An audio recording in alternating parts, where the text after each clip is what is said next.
میں نے اپنی ماں کو دیکھا کہ وہ ایک سنگل پیرنٹ کے طور پر انہوں نے ہمیں سنبھالا. جب آپ کا پیارا آپ کے سامنے سے گھسیٹ کر لے کر جایا جاتا ہے اس کو.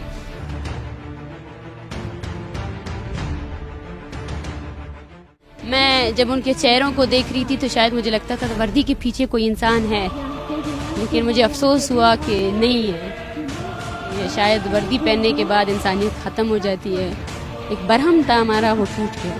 السلام علیکم، آپ دیکھ رہے ہیں ABN ڈیجیٹل اور اسرار ڈیجیٹل. امید کرتے ہیں آپ سب خیریت سے ہوں گے جہاں بھی ہوں گے. اس وقت میں موجود ہوں اسلام آباد پریس کلب کے باہر، جہاں جو ہے ڈاکٹر ماہرنگ بلوچ جو کسی تعارف کے محتاج رہی صنف آہن ہے اور خواتین کے لیے ایک ایسی مثال بہادری کی کہ اگر خواتین چاہیں تو کچھ بھی کر سکتی ہیں. کہ جیسے وہ قافلے کو لے کے آئی اور اسلام آباد میں آ کر انہوں نے مشکلات فیس کی، ابھی بھی وہ ڈٹی ہوئی ہیں اور خواتین کے ساتھ کھڑی ہیں.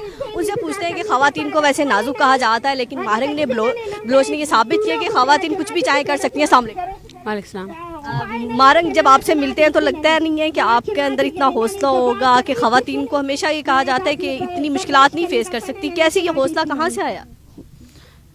یہ حوصلہ شاید بائی برتھ نہیں تھا، لیکن حالات ایسے ہوئے کہ بلوچستان میں ایک جنگ چھیڑ دی گئی جس میں ہمارے ایک جو نارمل لائف ہوتی ہے وہ متاثر ہوئی. جو نارمل لائف ہوتی ہے جس میں گھر کا مرد ہوتا ہے، آپ کے بھائی بہن ہوتے ہیں، تو جبر کیا گیا تو آپ کے اوپر ذمہ داریاں آئیں. میں نے اپنی ماں کو دیکھا کہ وہ ایک سنگل پیرنٹ کے طور پر انہوں نے ہمیں سنبھالا. وہ گھر بھی سنبھالتی تھی، ہمیں اسکول بھی لے کر جاتی تھی، ہمارے لیے سودا بھی لے کر آتی تھی، بازاریں گلی گلی گھوم کر. تو ایک تو میں بلوچستان سے تعلق رکھتی ہوں. بلوچستان کو شاید پاکستان کے نصابوں میں کچھ اور لکھ کر بھیجا گیا ہے، لیکن ہمیں یہ جو طاقت ہے وہ ہماری بالکل کلچر میں حصہ ہے. ہماری بلوچستان کی عورتیں جنگیں بھی لڑی ہیں انہوں نے، اور ہماری بلوچستان کی عورتوں کو بائی کلچر ان کو کمزور نہیں سمجھا گیا ہے. اس کے بعد شاید اسلامک ایکسٹریمزم اور باقی چیزوں کی وجہ سے تو وقت کے ساتھ ساتھ جب آپ کے اندر ہمارے ہاں عورت کو اتنی عزت دی جاتی ہے کہ اس کے فیصلے کو بھی عزت دی جاتی ہے. وہ جب آگے بڑھ کر جو بھی فیصلہ کرتی ہے تو مرد اپنا سر جھکا کر اس کو جی کر کے بولتا ہے کہ جی.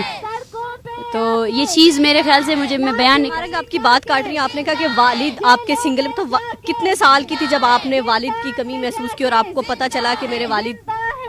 شاید جب ان کو اغوا کیا گیا تو تب مجھے بہت زیادہ محسوس ہوا 2006 میں، اور یہ بہت تکلیف دہ احساس ہے. اور آج تک بھی مجھے احساس ہوتا ہے کہ شاید وہ ہوتے تو میرے لیے میری زندگی آسان ہو جاتی.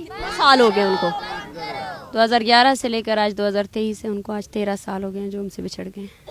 اچھا، تو یہ شاید یہی حوصلہ تھا کہ جو باقی جو خاندان ہے آپ نے ان کا سہارا بننے کی کوشش کی، ان کی آواز بننے کی کوشش کی؟ جی ہاں، ایک تکلیف ہوتی ہے کہ جب آپ تکلیف میں ایک تکلیف جو آپ پر گزرتی ہے کہ جب آپ کا پیارا آپ کے سامنے سے گھسیٹ کر لے کر جایا جاتا ہے اس کو، تو آپ بے چین ہو جاتی ہے، آپ کی روح تڑپ جاتی ہے. اس چیز سے نہیں کہ وہ گم گیا ہے، اس چیز سے کہ وہ تکلیف میں ہے، اس کو ٹارچر کیا جا رہا ہے. تو وہ تکلیف حقیقت مانے جب میرے بھائی کو اغوا کیا گیا، اس تکلیف کی میں بیان بھی نہیں کر سکتی ہوں.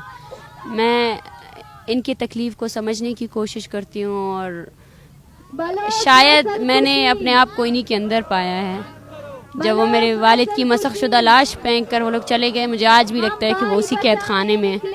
تو اگر ان میں سے کوئی بھی چھوٹے گا تو وہ میری روح کے لیے اور میرے لیے سکون کا باعث بنے گا.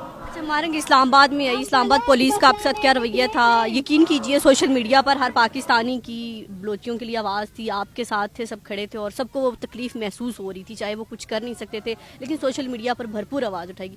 تو آپ نے کیسا رویہ دیکھا کہ جیسا وہ عدالت میں بیان کرے تھے ویسا ہی تھا یا اس کے الٹ تھا؟ ہاں نہیں، وہ میں تو یہ کچھ نہیں کہوں گی. یہ ساری میڈیا میں سامنے ہے، میرے پاس تصاویر ہے جس قید خانے میں ہمیں رکھا گیا، اور جو ماشاءاللہ سے جو انہوں نے ایک محاذ کھولا تھا آئی جی صاحب کو. مجھے لگتا ہے کہ میں کچھ کہہ بھی نہیں سکتی ہوں ان کو، کیونکہ مجھے ایسا لگتا ہے کہ کچھ ایسے مقامات ہوتے ہیں جہاں الفاظ کافی نہیں ہوتی ہیں، جہاں مذمت کہنا، جہاں کچھ بھی کہنا وہ کافی نہیں ہوتا ہے. جب ضمیر مر جاتے ہیں، جب ضمیر مردہ ہو جاتے ہیں. میں جب ان کے چہروں کو دیکھ رہی تھی تو شاید مجھے لگتا تھا وردی کے پیچھے کوئی انسان ہے، لیکن مجھے افسوس ہوا کہ نہیں ہے کوئی انسان وہاں موجود ہی نہیں. اور میں چیختی جا رہی تھی کہ چھوڑ دیں، ہم چلے جائیں گے، چھوڑ دیں. اور واقعی ہم جانے والے ہیں. ہم نے اسلام آباد میں قبضہ نہیں کیا ہے، ہم اسلام آباد میں رہنے ہی والے نہیں ہیں. ہم اپنے زمین پر ہی خوش ہیں، ہم نے اپنے زمین پر ہی آباد تھے. آپ لوگوں نے ہمارے گھروں سے ہمارے پیاروں کو اٹھایا، آپ لوگوں نے ہمیں مجبور کیا کہ ہم یہاں آئیں. اور ہم یہاں آئے بھی ہیں صرف اور صرف اس لیے کہ آپ ہمارے پیارے لوٹا دیں، ہم واپس جائیں گے. لیکن جو رویہ آپ نے ہمارے ساتھ اختیار کیا اس کے لیے بہت شکریہ، بہت بہت شکریہ. اور ایک برہم تھا ہمارا، وہ ٹوٹ گیا. ایک برہم تھا ہمارا، ہم ہمیشہ بولتے تھے کہ شاید اس ریاست کا ایک ادارہ ہے جو اس نہیں رکھتا ہے جس نے لوگوں کو ہوا کیا ہے، لیکن آج وہ برہم ٹوٹ گیا. کہ اور آج وہ برہم یہ ہے کہ نفرت پائی جاتی ہے یہاں. نفرت ایک شدید قسم کی نفرت ہے. محبت کا پیغام لے کر آئی تھی ماہرنگ. بالکل ہی ہم پیسفلی آئے تھے، ہم کہانیاں سنانے آئے تھے. ہم نے کہا کہ میڈیا تو نہیں سناتا ہے، شاید ہر کسی کا خاندان ہوتا ہے، ہر کسی کا باپ ہوتا ہے، ہر کسی کی بائیں ہوتے ہیں. ہم یہاں اس لیے آئے تھے کہ کوئی پاکستانی یا پنجابی نہیں، ہم انسانوں سے مخاطب ہونے آئے تھے. جب ویتنام میں جنگ چھڑتی ہے تو امریکہ کے فوجی اس کے خلاف کھڑے ہو جاتے ہیں کہ ہم نہیں لڑیں گے جنگ. اور ہمیں یہ لگتا ہے ہمارے اوپر جو بندوقیں تانی گئی ہیں وہ انسانوں نے تانی ہیں، جنہوں نے وردی پہنی ہوئی ہے. ہم ان پر پیغام لینا آئے تھے کہ بس کر دیں. ہم کب تک ایک دوسرے کے ساتھ لڑتے رہیں گے؟ کب تک یہ ہمیں لڑاتے رہیں گے؟ یہ لاٹھی جو ہمارے ہاتھ میں دی گئی ہے یہ کسی کی حفاظت کے لیے نہیں دی گئی ہے، یہ صرف اور صرف طاقتور بننے کے لیے دی گئی ہے. لیکن آئی ایم سوری ٹو سے ہم نے یہ جانا، ہم نے یہ مانا کہ ہاں صرف نفرتیں ہیں، شدید قسم کی نفرتیں. بچوں کے ساتھ نفرتیں، بچے چیخ رہے ہیں، کانپ رہے ہیں. آپ نے جو ہے نا 24 گھنٹے کے اندر ہمیں سردی میں تپ آیا، سردی میں ہم بیٹھے رہے. وہ ایک منٹ، وہ ایک لمحہ صرف ہمارے لیے نہیں، یہ پورے بلوچستان کا غم ہے. آپ نے جو زخم ہمیں ایک ایک کو دیا ہے نا، وہ بلوچستان کے ہر بندے کے دل میں ہے. ہر بندہ اس کو تکلیف کو محسوس کر رہا ہے کہ آپ نے یہ نہیں ہونا چاہیے تھا. وہ کیا سین تھا کہ بس میں بٹھا کے بھیج رہے تھے زبردستی، تو کچھ خواتین کے آپ لوگوں کی چلی گئی ہیں یا کچھ نہیں گئی ابھی تک؟ نہیں، ہمارے کچھ سارے ہم لوگوں نے رجسٹ کیا تھا. مسئلہ یہ نہیں تھا، ہم اسلام آباد گھر بسانے نہیں آئے تھے. ہم نے یہ کہا تھا ہم جائیں گے، اپنی شرطوں پر جائیں گے. ٹھیک ہے، آپ ہمیں زبردستی نہیں بھیج سکتے. اور ہم نے کوشش بھی یہی کی تھی، ہم یہاں احتجاج ریکارڈ کرانے آئے تھے.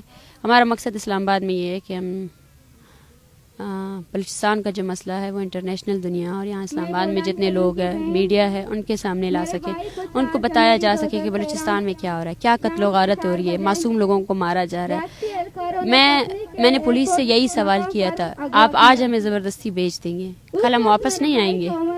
کیا آپ کا باپ اغوا ہو جائے 14 سال تک، کیا آپ اسے بھول جائیں گے؟ کیا آپ کے بھائی کو آپ کے سامنے سے گھسیٹتے ہوئے لے کر جایا جائے، کیا آپ اسے بھول جائیں گے؟ کبھی نہیں بھولتا، یہ لوگ کبھی نہیں بھولیں گے. جتنی نفرتیں آپ نے پھیلائی ہیں نا، وہ نفرتیں شدت اختیار کر دی جائیں گی. اگر آپ کو یہ لگتا ہے کہ آپ مار داڑ کر کے جو ہے نا لوگوں کو خاموش کرائے جا سکتے ہیں نا، تو آپ یقین کریں آپ نہیں کرا سکتے. پورے 3 دن سے بلوچستان جام ہے، 3 دن سے ہمیں پتہ بھی نہیں ہے، ہم نے کوئی کال بھی نہیں دی ہے، لوگ سڑکوں پہ آئے ہیں. یہ وہ چیزیں جو آپ نے کی ہے، اس چیز کی ہمیں امید بھی نہیں تھی. بلوچستان کو ایک کر دیا، بالکل بلوچستان کو ایک کر دیا. بلوچستان کو دکھا دیا کہ اسلام آباد آپ کے لیے کیا سوچتا ہے. بلوچستان کو دکھا دیا کہ اسلام آباد جب آپ کے نیتے معصوم بچوں کو نہیں چھوڑتا، جب 80 سال کے بوڑھے کو نہیں چھوڑتا ہے نا، تو آپ کے نوجوان کو بھی نہیں چھوڑے گا. اس کے لیے آپ کے دل میں کوئی رحم نہیں ہے، کوئی انصاف نہیں ہے. آپ کے ساتھ جو خواتین ہیں ان میں سے بوڑھے بھی ہیں، بچے بھی، ان کے کیا جذبات ہیں؟ جو خواتین ہیں وہ کہیں نہ کہیں حوصلہ ٹوٹا ان کا کہ ماہرنگ نہیں، واپس چلیں بس؟ نہیں، یہ فیصلہ ان کا فیصلہ تھا، یہ میں نے ان پر ہی فیصلہ کیا تھا. میں ان کے ساتھ ہوں. میں نے ان کو یہی کہا تھا آپ جو فیصلہ کریں گے ہم اسی فیصلے کے ساتھ چلیں گے. انہوں نے کہا ہم نہیں جائیں گے، اور ان کا حوصلہ ٹوٹا نہیں، کیونکہ مجھے تقریباً 7 گھنٹے تک انہوں نے الگ رکھا. مجھے کچھ نہیں پتا تھا باہر کیا ہو رہا ہے. انہوں نے خود رجسٹ کیا، خود دروازہ بند کیا اور خود بیٹھے رہے.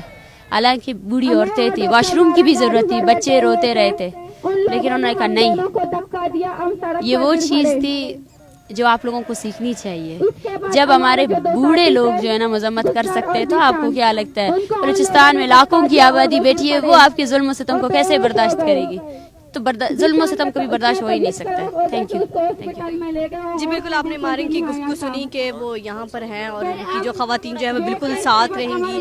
خواتین جب تک نہیں جانا چاہتی میں ان کے ساتھ ہوں، اور ہمارا مطالبہ صرف ایک ہی ہے کہ ہمارے پیاروں کا بتا دیا جائے کہ وہ کہاں ہیں. ہم یہاں سے چلے جائیں گے. اسلام آباد پر ہم کوئی قبضہ کرنے نہیں آئے، بلکہ اسلام آباد محبت کا پیغام لے کر آئے تھے کہ ہمارے مسائل حل کیے جائے. اپنا اور اپنے پیاروں کا بہت خیال رکھیے گا. ہمیں دیجیے اجازت. کیمرہ مین اسلان سعید کے ساتھ اللہ حافظ.